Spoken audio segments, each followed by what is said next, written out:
శశికళకు కేంద్ర ఎన్నికల సంఘం షాక్ ఇచ్చింది. పార్టీ ప్రధాన కార్యదర్శిగా ఎలా కొనసాగుతారని నోటీసులు జారీ చేసింది. అన్నాడీఎంకే నియమావళి ప్రకారం ప్రధాన కార్యదర్శి పదవిలో మార్పులు చేసే అవకాశం లేదు. అలాగే పార్టీలో 6 ఏళ్ల సభ్యత్వం ఉండాలన్న నిబంధన కూడా ఉంది. పార్టీ నియమావళికి వ్యతిరేకంగా ప్రధాన కార్యదర్శి పదవి ఎలా చేపట్టారంటూ శశికళకు కేంద్ర ఎన్నికల సంఘం నోటీసులు జారీ చేసింది.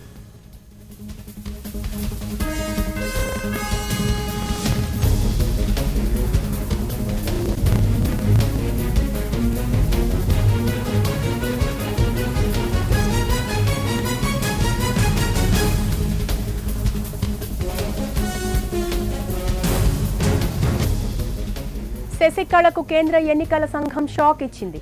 పార్టీ ప్రధాన కార్యదర్శిగా ఎలా కొనసాగుతారని నోటీసులు జారీ చేసింది. అన్నాడీఎంకే నియమావళి ప్రకారం ప్రధాన కార్యదర్శి పదవిలో మార్పులు చేసే అవకాశం లేదు. అలాగే పార్టీలో 6 ఏళ్ల సభ్యత్వం ఉండాలన్న నిబంధన కూడా ఉంది.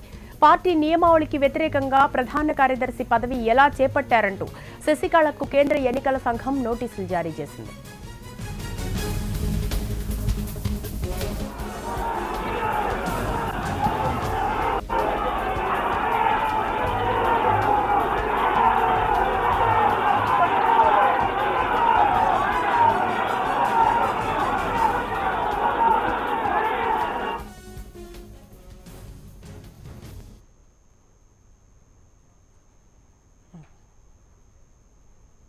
శశికళకు ఈసీ జారీ చేసిన నోటీసులకు సంబంధించిన పూర్తి వివరాలు మా కరెస్పాండెంట్ శిరీష్ ఢిల్లీ నుంచి అందిస్తారు. శిరీష్, శశికళకు కేంద్ర ఎన్నికల సంఘం జారీ చేసిన నోటీసుల వివరాలేంటి? శిరీష, ఏఐడిఎంకే పార్టీ ప్రధాన కార్యదర్శిగా శశికళ ఎన్నికలకు సంబంధించిన రెజల్యూషన్ తీర్మానం కాపీలు వాటన్నిటిని కూడా సబ్మిట్ చేయాల్సిందిగా కూడా ఎలక్షన్ కమిషన్ ఏఐడిఎంకే పార్టీని ఆదేశించడం కూడా జరిగింది. కానీ ఏఐడిఎంకే పార్టీ ఇచ్చిన సమాధానంతో ఎలక్షన్ కమిషన్ సంతృప్తి చెందలేదని చెప్పేసి కూడా తెలుస్తోంది.